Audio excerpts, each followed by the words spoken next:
Welcome back. Now to our updates on the Russian invasion of Ukraine. The Kremlin says Moscow's relations with Washington are likely to remain bad regardless of the results of the U.S. midterm elections, with the two sides at odds over the conflict in Ukraine. Kremlin spokesperson Dmitry Peskov was quoted as telling reporters, "These elections are important, but it's not necessary to exaggerate their importance in the short and medium term for our relations." He says the elections cannot change anything essential. Our relations are and will remain bad. Meanwhile, the UN General Assembly has scheduled a vote for Monday for a resolution on reparations paid for by Russia for violating international law due to the invasion.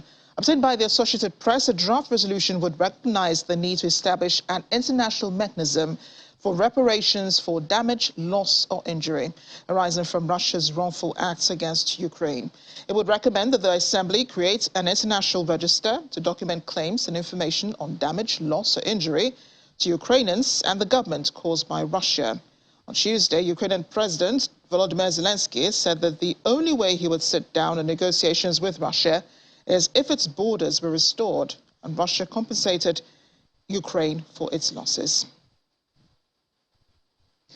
Legal team for U.S. basketball star Brittney Griner say that she was transferred last week from a detention center outside the Russian capital and is on her way to a penal colony.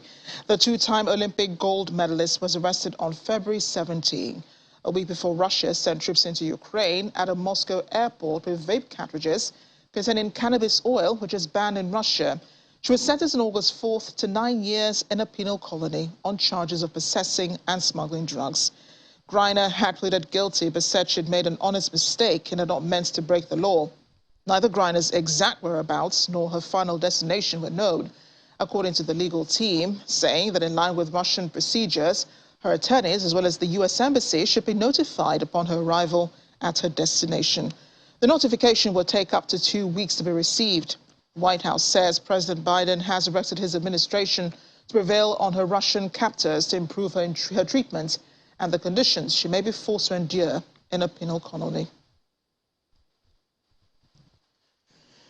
And President Volodymyr Zelensky received a special guest yesterday. Hollywood actor and director Sean Penn, sanctioned by Russia for criticizing its war in Ukraine, was in Kyiv, where he loaned his Oscar statuette to President Zelensky during a visit.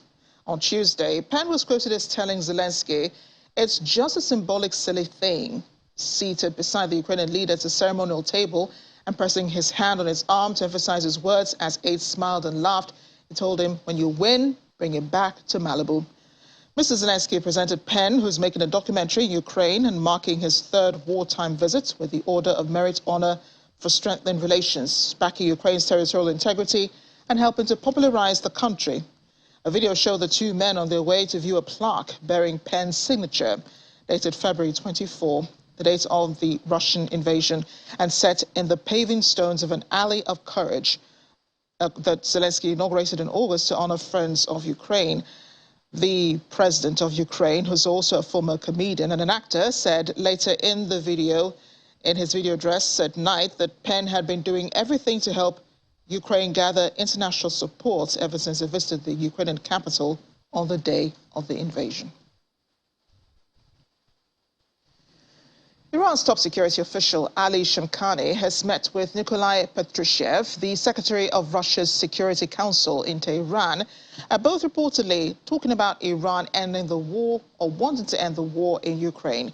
Now, he was quoted as saying Iran welcomes and supports any initiative that would lead to ceasefire and peace between Russia and Ukraine based on dialogue, and is ready to play a role to end the war.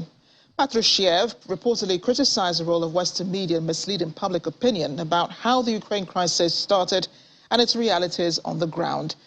He's a close ally of President Vladimir Putin. He's also met President Ibrahim Raisi of Iran.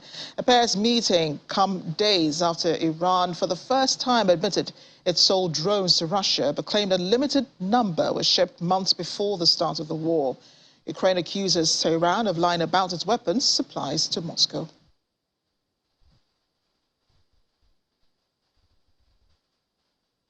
Well, one of Russia's most prominent officials in Ukraine has been killed in a car crash.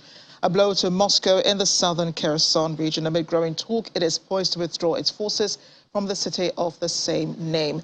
A death of Kirill Stremisov, deputy head of the Russian-installed local administration, was confirmed by his boss, Vladimir Saldo, the Russia-backed acting governor of Kherson. Stremisov went from being an obscure blogger and local politician before the Russian invasion to become the #2 figure in what Ukraine says is the legal occupation of Kherson, which it plans to overturn by force. He was highly visible on social media, pumping out pro-Moscow statements.